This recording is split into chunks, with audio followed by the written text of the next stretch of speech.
Assalamualaikum warahmatullahi wabarakatuh. Perkenalkan, nama saya Abi Mustafa. Di sini kita akan belajar mengenai pengukuran COD menggunakan COD meter.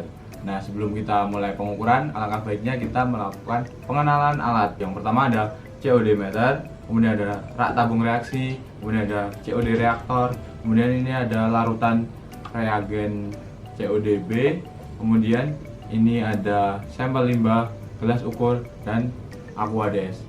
Berikut adalah COD reaktor dengan merek Hana. Kemudian di bagian-bagian sendiri ada LCD atau layar. Kemudian ini ada timer, ini ada arah panah untuk menaikkan waktunya, kemudian arah bawah untuk mengurangi waktu. Kemudian ini ada tombol 105 derajat Celcius, 150 derajat Celcius untuk mengatur suhunya. Jadi cuma ada 105 atau 150 derajat Celcius. Kemudian ada tombol start, ini untuk memulai ketika kita udah mengeset alat ini. Kemudian ini ada tombol stop untuk menghentikan proses. Ini juga ada lampu indikator yang menunjukkan bahwa alat menyala atau kondisi panas atau proses heating. Ini adalah heater block, dimana berfungsi sebagai pemanas sampel ataupun larutan blanko. Nah, ini jangan disentuh karena panas ketika lampu hot menyala. Kemudian pada bagian belakang ada tombol power on dan off untuk menyalakan ataupun mematikan alat. Kemudian ada power supply. Nah, ini untuk menyambungkan alat dengan sumber listrik. Ini merupakan alat bench meter dengan 15 kategori pengukuran, yaitu ada amonia dan lain-lain. Namun pada kesempatan kali ini kita hanya menggunakan nomor 8, 9, 10 yaitu COD. Nah, alat ini bagian-bagiannya ada, yang pertama adalah layar atau LCD untuk menunjukkan hasil dari proses pengukuran. Kemudian ada read direct. Nah, ini untuk mengukur dari sampel. Kemudian ada timer, itu untuk mengatur waktu yang kita gunakan. Kemudian ada zero, yaitu untuk mengkalibrasi. Kemudian ada tombol program dengan arah panah ke bawah dan program dengan arah panah ke atas. Nah, itu untuk memilih dari 15 program yang ada di sini. Kemudian ada tombol on dan off, ini untuk menyalakan ataupun mematikan alat.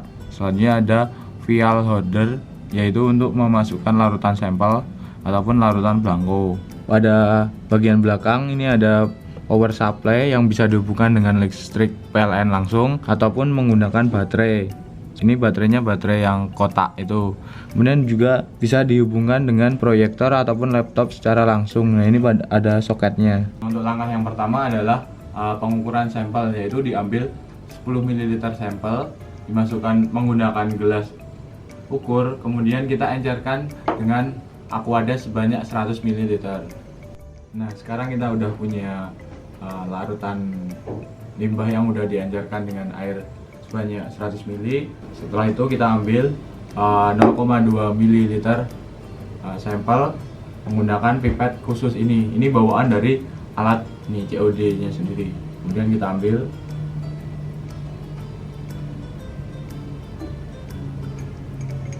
Kemudian kita masukkan ke dalam CODB sebanyak 0,2 ml. Nah, sekarang kita sudah punya larutan sampel yang sudah dimasukkan ke CODB. Sekarang kita melakukan persiapan membuat larutan blanko dengan menggunakan Aquades. Untuk prosesnya sama seperti dengan pembuatan larutan sampel ini, namun yang digunakan adalah Aquades. Proses yang selanjutnya adalah proses pemanasan sampel dan larutan blanko menggunakan COD reaktor. Tahap yang pertama yaitu menghidupkan alat COD reaktor dengan menekan tombol on pada belakang alat ini. Kemudian kita ambil larutan blanko yang udah kita buat tadi. Ini kita masukkan saja bebas sih di mana saja lubang ini di alat tersebut. Kemudian kita masukkan, kita tekan sampai pas di alatnya ini. Kemudian kita masukkan larutan sampel. Kemudian kita atur suhunya yaitu 150 derajat Celcius dan waktunya sekitar 2 jam. Ini 2 yang bawah 2 jam. Kemudian kita mulai dengan menekan tombol start. Nah, ini terlihat lampu orange pada heating ini menyala, ini proses sedang berjalan.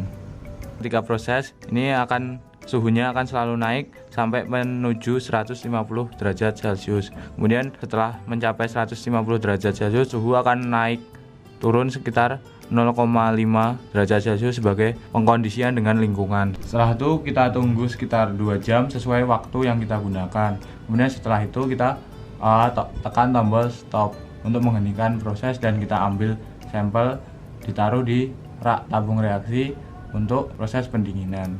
Setelah 2 jam kita stop proses dengan menekan tombol stop. Kemudian kita ambil larutan blanko dan larutan sampel.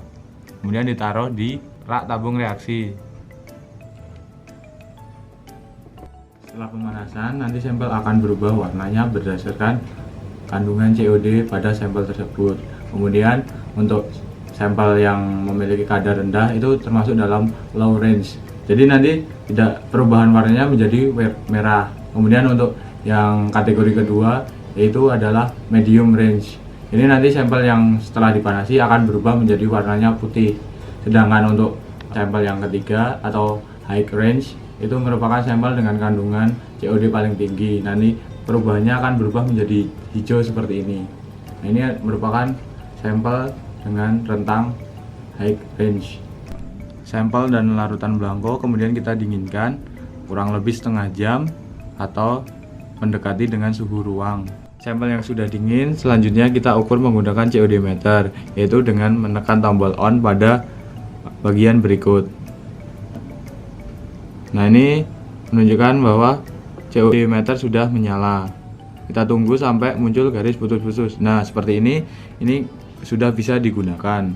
Pertama yaitu masukkan larutan blanko ke dalam lubang COD meter ini. Kemudian kita tekan.